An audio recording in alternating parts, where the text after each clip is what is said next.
नमस्कार। लोक सेवा मंच की थॉट सीरीज में आज हम जापान की एक घटना के बारे में बात करेंगे जो हमें सिखाती है कि चुनौतियां हमारा रास्ता नहीं रोकती बल्कि हमें तैयार करती हैं, उनका समाधान खोजने के लिए हमारे अंदर क्षमता पैदा करती है। बात कुछ समय पहले की है। जापान में ताज़ा मछलियां खाने का पहले भी शौक़ था, आज भी शौक़ है, मगर आसपास जो नज़दीक की मछलियां थी वो लगभग समाप्त प्राय हो गई। अब जापान के मछुआरों को मछली पकड़ने के लिए काफ़ी दूर तक जाना पड़ता था और जितना उनको जाने में समय लगता था उतना वापस आने में समय लगता था और इस दौरान पकड़कर लाई हुई मछलियां बासी हो जाती थी। ग्राहक उनको कम पसंद करते थे, उनके कम रेट देते थे। मछुआरों ने सोचा कि इस समस्या का समाधान निकाला जाए। उन्होंने एक मीटिंग बुलाई, इस पे चिंतन किया और एक फैसला लिया कि उन्होंने अपनी नौकाओं में फ्रीजर लगवा लिए। अब वो जैसे ही मछलियों को पकड़ते फ्रीजर में रख देते थे। अब वो ग्राहकों के पास इन मछलियों को जब भेजने लगे फिर शिकायतें आने लगी कि स्वाद अभी भी ताज़ी मछलियों जैसा नहीं है, बदला हुआ सा लगता है। इससे भी जापानी मछुआरे निरुत्साहित नहीं हुए और हजारों मछुआरे इकट्ठे हुए। उन्होंने दिन रात इस पे काम किया, सोचना शुरू किया और फिर एक नया निर्णय लिया। अब उन्होंने अपनी नौकाओं में बड़े बड़े मछली घर बनवा लिए और मछली घर में वो पकड़ी हुई मछलियों को छोड़ देते थे।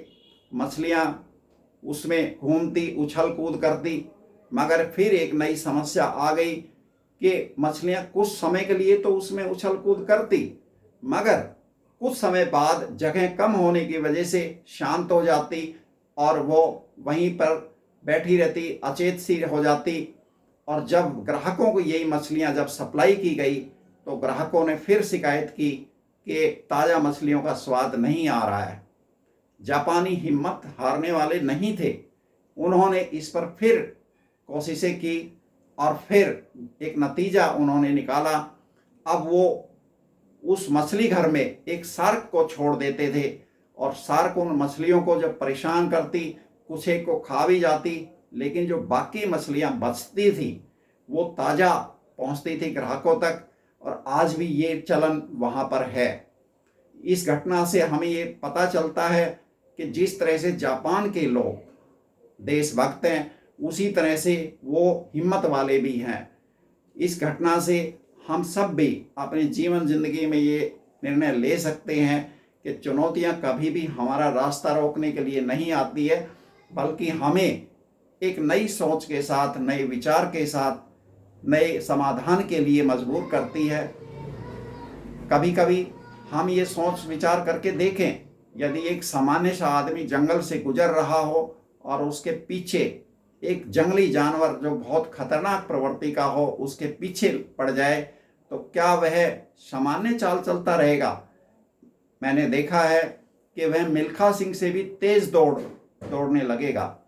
अचानक उसमें क्षमता कहाँ से आ गई? क्षमता तो उसमें थी, मगर उसने उस क्षमता का कभी प्रयोग नहीं किया। यदि वह पहले से इस क्षमता का प्रयोग कर रहा होता तो वह एक बहुत बड़ा रेसर भी बनता। मगर जब दबाव पड़ता है, जब समस्या आती है, तभी हम अपनी क्षमताओं का इस्तेमाल करते हैं। जापान की घटना ने, जंगल की घटना ने और बहुत सारी जो बातें हैं इस मामले में उदाहरण के तौर पे रखी जा सकती हैं। निष्कर्ष यही है कि चुनौतियां कभी भी, समस्याएं कभी भी हमारा रास्ता नहीं रोकती, बल्कि हमें इस बात के लिए तैयार करती हैं कि हम उस पर सोचें, काम करें और समाधान तक पहुँचे। यही आज का एक विषय स्पष्ट है कि चुनौतियां हमारे लिए मजबूती का काम करती हैं।